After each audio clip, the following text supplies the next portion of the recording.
AI wrote this talk. How do you feel about that? Are you excited to hear it? Well, I have another piece of information for you as well. I wrote this talk too. So you have a choice.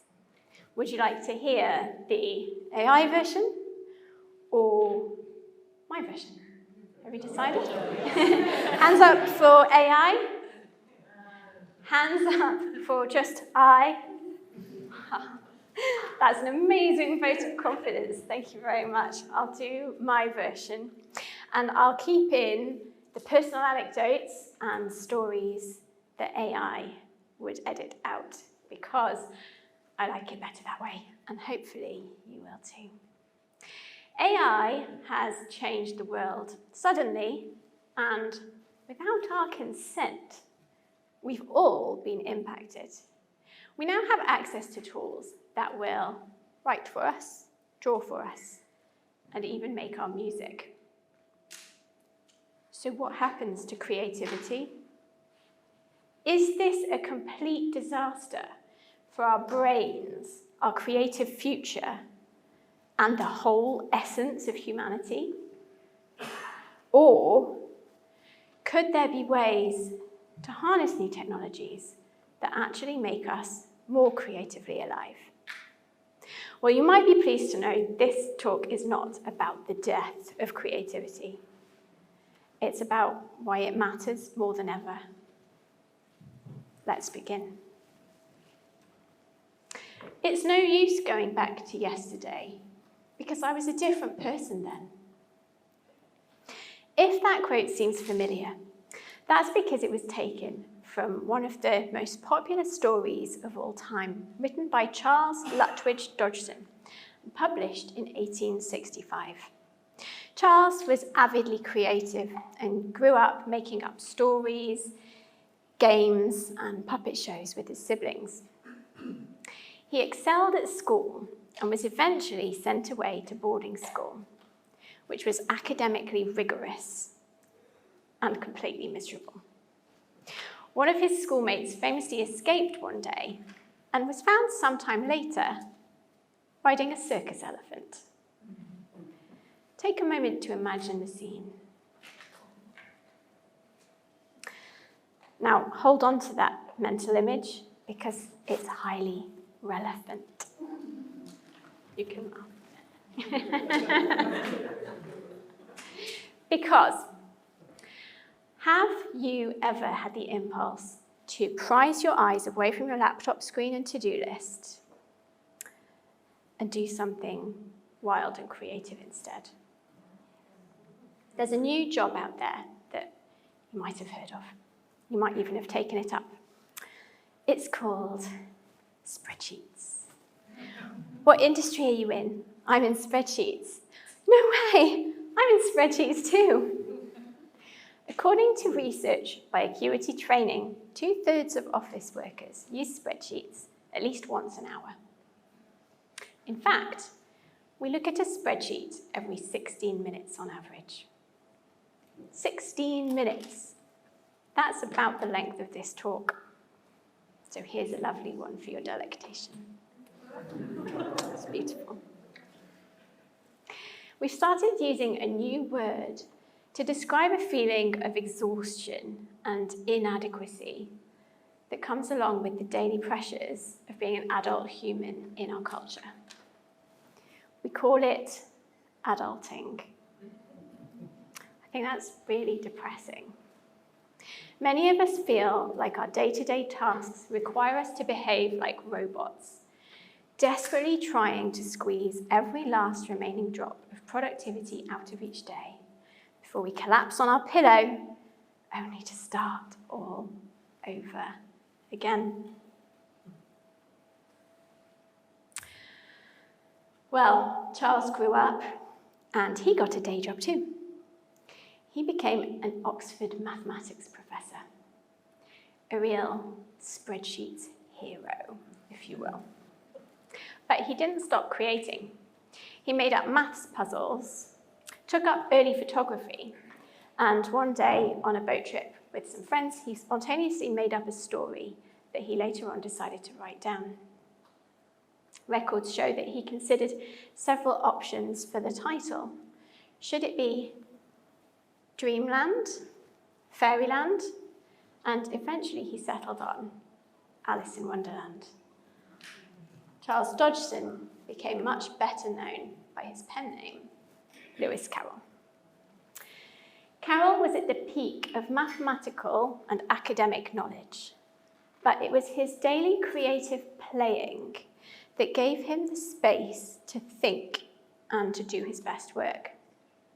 He used creativity to cut up his experience of daily life, rearrange it, and make sense of the mundane. I've seen the same magic right here. I've spent over 20 years working with artists and creatives, and for the past 4 years, I've had the privilege of setting up an arts program right here in Gosport.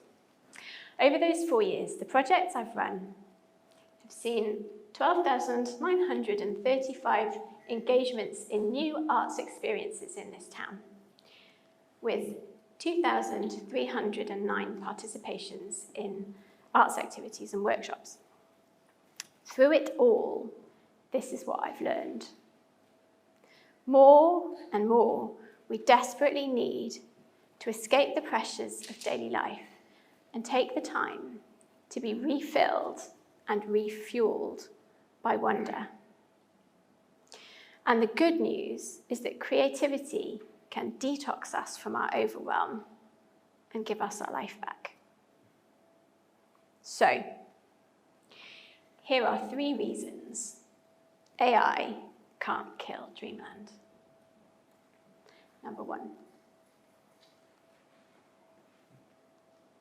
we need to create.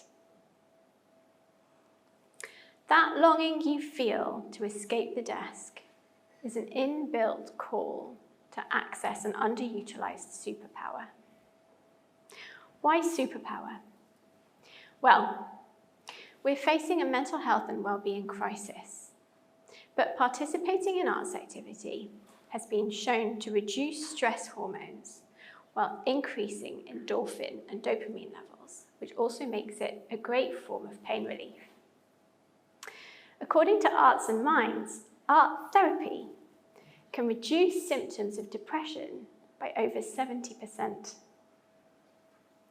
A study published by the American National Library of Medicine has shown that simply humming can reduce anxiety more than physical exercise and more than sleep.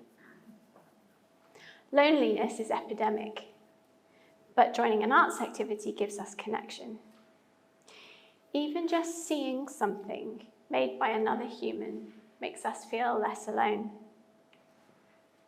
So, creative activity can help to reduce stress, pain, depression, anxiety, and isolation. And what do we get in return? Creative activity will improve your mood, boost your confidence, reset your mind, and foster social connections. And if you can find ways of building creative practices into the workday, you will be benefiting not only staff well-being, but also creative thinking, improved concentration, quicker solution finding, and better team morale. Simply, art makes us happier. If you think back, many of your favorite memories probably have art or creativity right in the middle of them somewhere. For example, everybody has a headphones memory. What was that song that you played on repeat? Do you remember the feeling of elation? There's a place in Kent called Margate. Margate used to be known as a run-down, dilapidated old seaside town with high levels of deprivation and basically no jobs. Now, all of a sudden, it's coming out top of lists of coolest places in the world to be. What changed? There was an influx of arts and creative industries. From large-scale music venues and galleries to tiny artist-run spaces, the whole place is now full of creativity. Here's one of the big music venues in a painting by local artist Alex Mortimer. Alex is deaf, autistic, and nonverbal. And he's part of an art studio in Margate called Art for All. He says that creativity has given him purpose and changed his life. And he's also now selling quite a lot of nice paintings. This has a good name, doesn't it? Could it be that the future of our towns, our high streets, our health, and even our well-being are all connected to the same thing?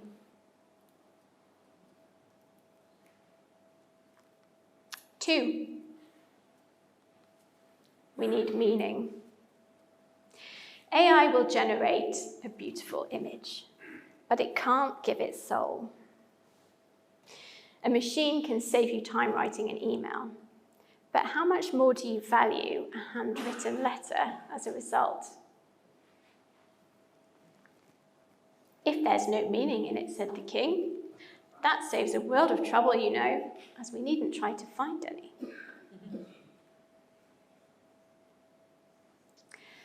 I've already started seeing posts by recruiters asking candidates to please stop using AI for their job applications because they value hearing your authentic voice far more than the flawless finish that makes all applications sound basically the same. And have you noticed that your Pinterest boards are now full of AI-generated content? I've started looking for the reassuring living room mess in the background of uploaded photos, just so I can tell, is this really real? As automation increases, the handmade and the imperfect becomes more precious. Did you see the sale recently of the Birkin bag that sold for a record £7 million, with the traces of stickers stuck on it by Jane Birkin still visible and actually increasing the bag's value? We want humanity. We don't just want art, we want human art. You can demand it, and as you do, its value will rise, and it will bring us all up with it. 3, creative freedom. So, what stops you from creating? For many people, it's the fear of the blank page. What if you try really hard and it looks really bad and you're disappointed and maybe a bit embarrassed? Well, AI actually frees us from that now. We can all make a perfect image at the touch of a button. So art becomes about the process. It doesn't matter if you don't have all the skills you might like anymore. We all have all the skills. Would you tell me, please, which way I ought to go from here? That depends a good deal on where you want to get to, said the cat. I don't much care where, said Alice. Then it doesn't matter which way you go, said the cat. Art is not just about the destination. It's the whole road, with all the joy and wonder along the way. Art doesn't have to be about perfectionism. It's about what it means to be truly alive. With that in mind, here I am with an artwork I recently made about spreadsheets. About 100 years after Lewis Carroll's death, I get a letter in the post from a family member that I haven't heard from in a really long time. And he says, hi, how are you? What are you doing? Where are you? All the information that we've missed. And are you by any chance interested in art or photography or maths? And I am all three.